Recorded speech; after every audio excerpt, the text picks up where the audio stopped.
Welcome to Epic Begins with One Step Forward, the podcast that reveals how to plan, achieve, and enjoy the journey of creating epic results in your life, business, health, and relationships.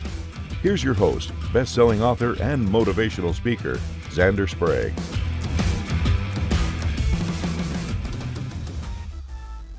Hello, Epic people, and welcome back to another exciting episode of Epic Begins with One Step Forward.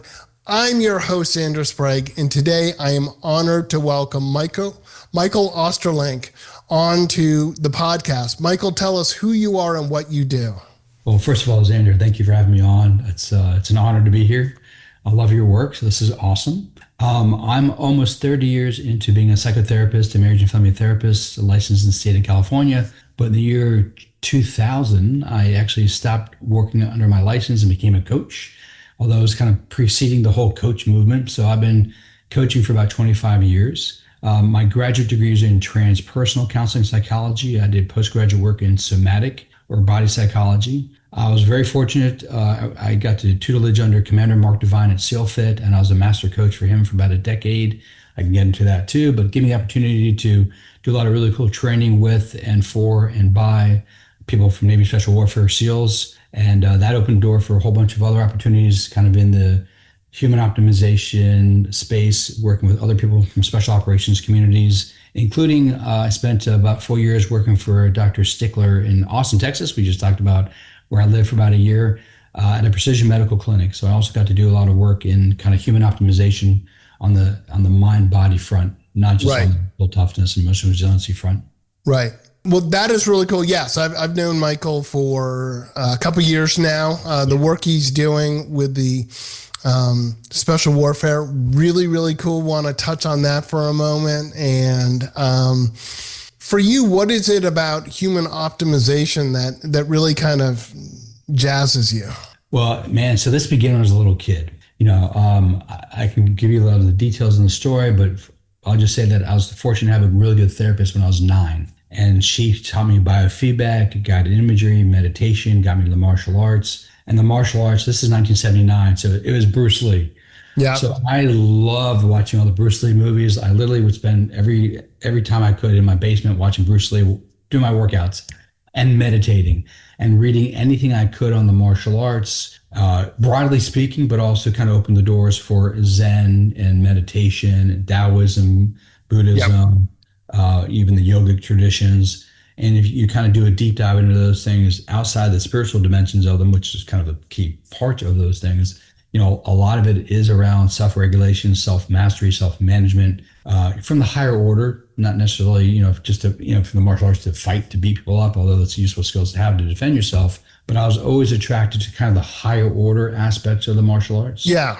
Which is about character cultivation, self-mastery, living for something, higher than oneself, for, an ethos that drives one to do good in the world, basically. So, that since I was literally 9, if probably not before, but at least around that time, that whole world opened up for me. Yeah, well, that's really cool. Yeah. Really cool. And I get that. I did some martial arts in college, and certainly, you have the physical, the self-defense aspect, but a big part of what I was being trained in was, as you said, that higher thing, living more for yourself and being, kind of aware that it's not something that you use it when you have to, but you don't. Yeah, you don't go looking to use it, but it's a nice tool or tools to have in available to you, but really try and avoid conflict at all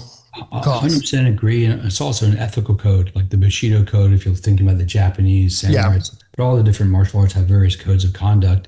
And it's about character development, being honorable, being compassionate, actually, like being caring of fellow human beings, being disciplined, being courageous, all those character traits you cultivate in the martial arts, or you can. And those are always of interest to me. Definitely. Yeah. So how did you get to work with like the Navy SEALs? Because you weren't a Navy SEAL, so it's sort of like, would seem to me like it might be a hard thing to break into, but maybe I'm wrong. So it was, I was 39 years old at this time. I've been licensed as a marriage and family therapist. I've been practicing as a coach for a long time. And my wife at the time asked me, what do you want to do for your 40th birthday? Because it's kind of a milestone. Yeah. And I think she's thinking like I would say, let's go to the Caribbean and do stupid the islands, all that kind of stuff. Yeah. But from other work I was doing, I was very aware of very special operations communities, and I became aware of Commander Mark Devine at SEALFIT. And I'm like, I want to go do that. And that was what Mark called this time the 3-week SOF Academy, which was a pre-BUDS training program. It's for young men who want to go Navy Special Warfare, train them up for 3 weeks, but it's really a month. And you finish it off what's called Kokoro Camp. Kokoro is a Japanese word, means indomitable spirit. Modeled after Hell Week, but it's a civilian version. So instead of 5 days, it's 2 days, no sleep. You just go from one evolution to the other. Yeah. Mountains, beach, ocean, grinder. So I did that. Like, that's what I was like, I want to do that. And, I was 39, 40. I wasn't going into the military. 5 of the guys I trained with all got their tridents. And actually one just retired from the SEAL community, like literally a couple months ago. Wow. So like I got to train with some amazing young men who became SEALs, and then trained by some amazing men who were SEALs. Yeah. And it just opened up a whole new world for me. And then I eventually ended up working for Mark for a decade after that. Definitely. Well, I mean, you talk about a epic adventure. I mean, I certainly have seen lots and lots of videos and stuff, documenting what, BUDS training is and stuff. And so I just curious. So your Bushido, right? Yeah. Like, is it as hard as it looks? Well, I can only speak from the civilian version that I went. No, I get that. But okay, for you, like what you experienced, yes, not 5 days, but still. Yeah. So I imagine really hard. Let me talk through like the 3 weeks off academy, which actually was 4 weeks if you count up all the days. Right. So we were up at 5:20 every morning, started meditating by 5:30. We finished training by 7:30 that night. So it was like 12 to 14 hours of a day of complete training. It was an awesome experience. Yeah. Like I couldn't ask for a better day than just like train 12, 14 hours a day. It was really, really, I mean, it's hard training. Like, don't get me wrong. It wasn't like light, it was really hard training. And then on occasion, he might wake us up to go do fun things in the ocean around 1 o'clock in the morning. And so, you got to throw those things in there because they're SEALs. Kokoro Camp itself. Will we put fun in quotes there, Michael? Because I got to say, the ocean at 1 a.m, probably not so much fun. Well, here's the funny story behind that. So it was a Thursday night. I remember the first time we had to do that, and we've been training for a couple weeks. And Mark's like, you guys have been training really hard, and we've been eating really healthy. Like Mark, he's been feeding us paleo type of food. Mm-hmm. And he's like, all right, well, let's take a break from training tonight. Let's go out for pizza and beer. So everyone's like, oh, we get a night off. Cool. We're going to go have pizza and beer. And I don't drink, so I didn't drink the beer, but I ate a lot of pizza. And so, they're drinking beers, having pizza. We all get home. Everyone's just like stuffed, ready for bed. I take melatonin because I take melatonin to knock myself out. And literally like 1 o'clock in the morning, bullhorns go off. We got to get up. We have 2 minutes to get ourselves dressed on the grinder, ready to head off to the ocean. And like, either you're somewhat semi fucked up from the alcohol. I wasn't, but I was still fucked up from the melatonin. Yeah. And you're trying to get all your stuff together. You got to get on the grinder. You literally have 2 minutes to get all your stuff together. And they send us to the ocean for a couple hours of fun. And is it fun? Yes and no. Like, I have a great picture that I put out on social media sometimes. It's a friend of mine, Heather, and she's wearing what we wear for these activities, like when we're doing SEALFIT training, and she has a smile on her face. And I love that because I'm like, you smile at diversity. Like, I chose to be here. I'm choosing to go through this hell. It is hell, but I'm fucking loving every second of it. Yeah, absolutely. And I remember, not that it's the same, but talking about the smile is when I was doing marathon training. Yeah. My coach said, when you hit a mile or, when you're running your marathon and it gets really hard, and it will, right? Not like, like if. He goes, when it does, smile. He's like, you can't believe what a difference when you're just totally, it hurts. It's, you got part of your brain going, stop. What am I doing? This is dumb. Don't do this. Smile. And I have to say that on the training runs, I practice that, and I'm like, no, it really does make a difference. It's kind of like laughing, releases those endorphins, Can I share a funny story around that? Yeah. All right. So a couple of years ago, I trained up for a 50-mile go ruck. And part of my travels around the country, being a nomad, I ended up in Ecuador, not our country. Obviously, Ecuador is a different country. Yeah. I was in Ecuador, and I was literally rucking 4 to 6 hours a day. Beach, mountains. It was 98 degrees, 100% humidity. It was hot as fuck, but a great training environment. And I remember one time I was like 12 miles into a 17-mile ruck. And I was like, this sucks. You know, I was doing exactly what I could imagine you were doing in your own head. Like, this sucks. What am I doing this for? This is so dumb. Yeah. I hate the pool, relaxing. Why am I out there doing this stuff? So what I did is like, all right, I'm going to do a Jedi mind trick. And I started running hills, which it's even 1,000 times worse. Hill repeats, yes. Yeah. And then I come back to the regular ruck. I'm like, that sucked. This is easy. I'm smiling. Yeah. So I made it worse for me to make myself smile, to realize how easy this is compared to what I was just doing. Definitely. And there is a lot of, like any of these endurance kind of challenges you put yourself in, it is honestly less about the physical part and so much more about the mental part. And I know in all of my half marathons, and stuff, all the endurance sport, events I've done and training I've done, it's always, I want to finish. And if I can't, it's because something bad happened, not that I just gave up. Yeah.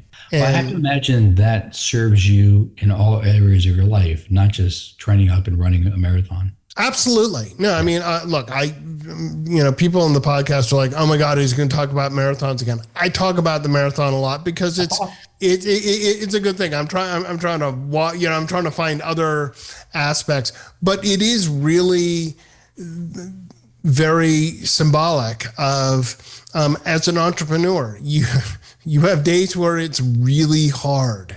And sometimes the hard is you just don't feel it. You just don't feel like doing the work that you got to do. Or more importantly, it's stuff that you have to do that is just not in your strength. It's not one of your strengths. You're like, yeah, I got to make cold calls and I really hate doing cold calls. So I got to get through this. Right. Actually, and let me make a cultural comment. I think we're here in the States, at least. I think we're losing a lot of that grit. Oh, there's no doubt. I mean, those of us in Gen X know, there's and not to be ageist, but there's all kinds of stuff that, I look at and go, wow, there was stuff I was doing. Like I was riding my bike at 7, 3 miles over to my best friend's house. My parents didn't really know where I was. I grew up in the country, and we had woods that backed up to a town forest of 400 acres. And oh, nice. My friends and I were all over the place. Like, and the fact that I'm here, like my oldest and best friend's been my best friend my whole entire life. And often when we get together, we do sort of lament the fact that we're actually here, A, alive, and B, not somehow maimed or paralyzed. There was just crazy stuff that we were doing that as we got older, we went back and looked at and we're like, I cannot believe that we thought we could climb up this rock face with he grew up on a farm, so baling twine, hay baling twine. And we're using that, tying it around like a sapling, climb up this tree. And then I look below and there's all these sharp rocks. I'm like, if we had would have fallen onto the rocks. Could have been horrible. Yeah. It's pretty crazy what we're capable of doing. One of the populations I work with are young men. Yeah. And I have a lot of parents come to me saying, hey, my son's, he's really sensitive young man. He's a really nice young man. He's really a smart young man. All those things are great. Sure. But no mental toughness, no emotional resiliency, not a lot of grit. He needs some discipline. He needs those kind of things to kind of balance him out. Definitely. And that seems to be consistent with a lot of people I talk to who have kids, young adult, like in their teens and early 20s, that seems to be missing from our culture. I got to agree with you, Michael, that again, not to sound like the old men sitting going, well, when we were young. However, there were winners and there were losers. You certainly I was not the most athletic person, but there were like field days and stuff where you were doing like, 50-yard dash, 100-yard dash. You got a ribbon if you came in first, second, or third, and nothing if you didn't. And you might have been sad and disappointed, but we learned all this stuff. And I'm all about, I think, praise is good. Like, people need to hear what they're doing well, right? Because all too often, I know I'm a parent. I did work hard with my girls who are growing up, but I still work to make sure that I'm recognizing the stuff that they are doing right, along with when I'm like, hey, I don't think this was your best choice. Yeah. That behavior. Because if all you hear is all the things that you do wrong, it's kind of like when we turn on the news. It's fire, flood, and blood. There's nothing but negative news. If you believed all of that, no matter where you get your news, you might think that the whole world's about to implode. I you know this about me. I don't really talk a lot about it, but I spent 20 years doing public policy, mostly the national security space. Yeah. I retired in 2020. And I've not really watched the news since. I mean, there are certain things that are of interest to me just because they're personally interesting to me that I will follow. Sure. I was actually at a doctor's office a couple of weeks ago, and they had the local news on. The first time I've seen local news in 4 or 5 years. Yeah. And I was like, holy God, like my neighborhood's dangerous. Like, yeah, no, you would believe it. And that's part of like my epic quest here is to say I want to highlight the good that's out there. Yeah, I want to counter that a little and go, yes, there is good. Yeah. I want to highlight the people who are doing the things that are tough because it's fun. I 100% agree. I work with couples. I do individual work. I co-lead a men's group with my friend JC Glick. I work with couples. I do executive corporate work. But with my couples, one of the things I highlight with them is remind them to be grateful and appreciative of anything that your partner does for you that you now take for granted because you've been together for a year or 5 or 10 or 15, you don't even think about it, or 20 years. The smallest appreciations can go a long way to improve everything outcome of the relationship.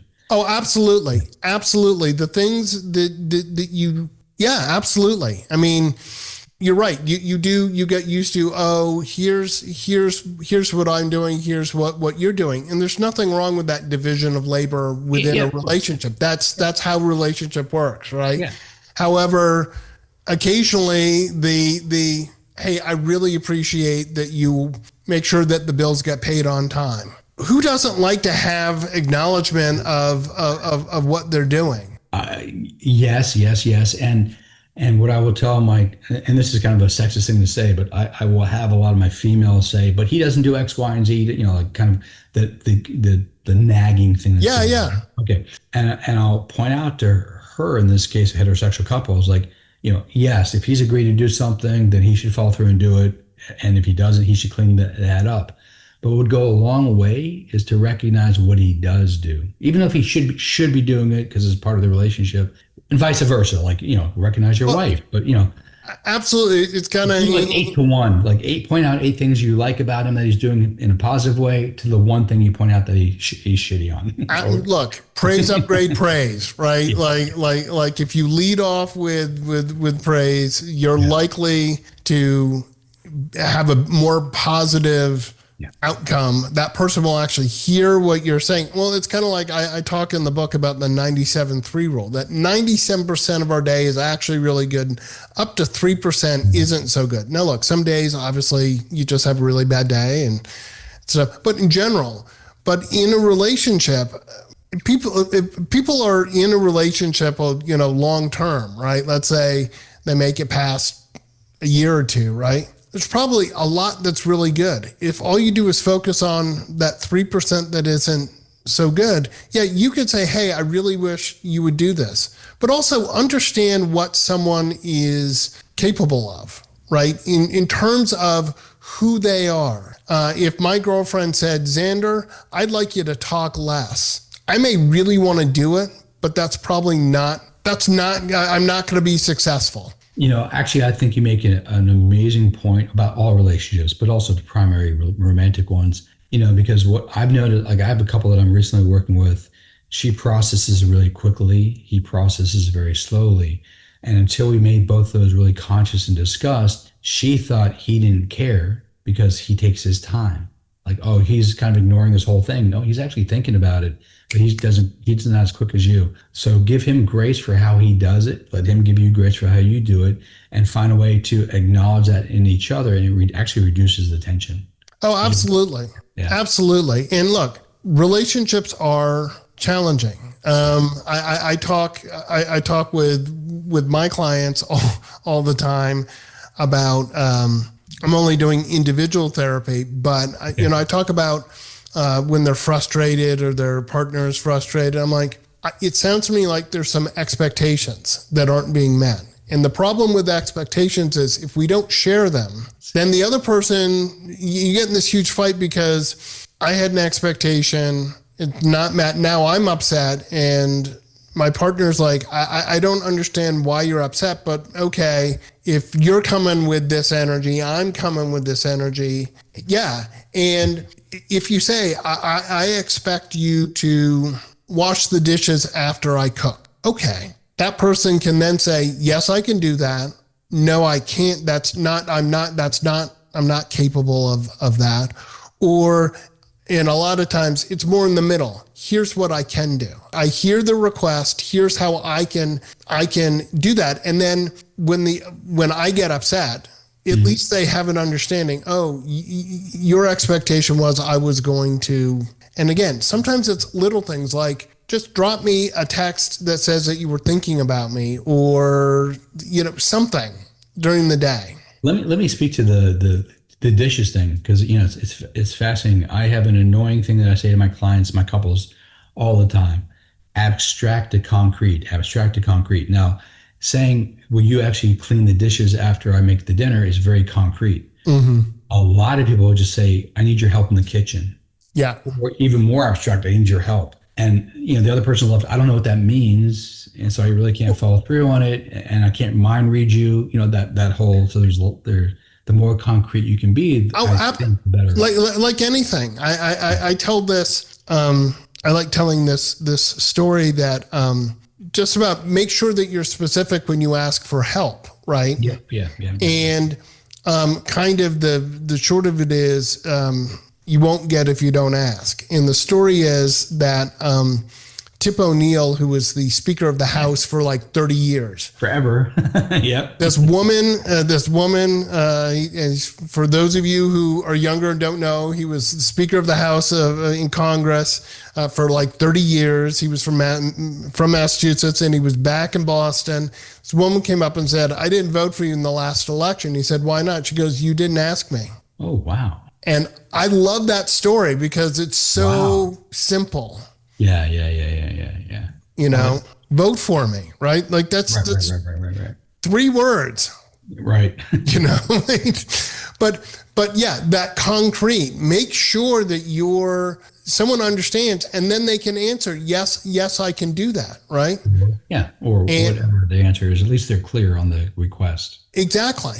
And again, sometimes getting most of what you want, you could be happy. You're like, yeah, I understand who my person is. I see that they're trying to do this, but I also realize this is outside of the wheelhouse. There's stuff that's just natural to us. It's our strengths. We're like, ooh, yes, I could definitely do that. And I want to highlight that because I think that's so important. I remember a couple that I work with, and she got sick, and not like a chronic, not a major illness, but she was sick for a couple of weeks. And she was really pissed at her boyfriend because he wasn't taking care of her like she would have wanted to. Yeah.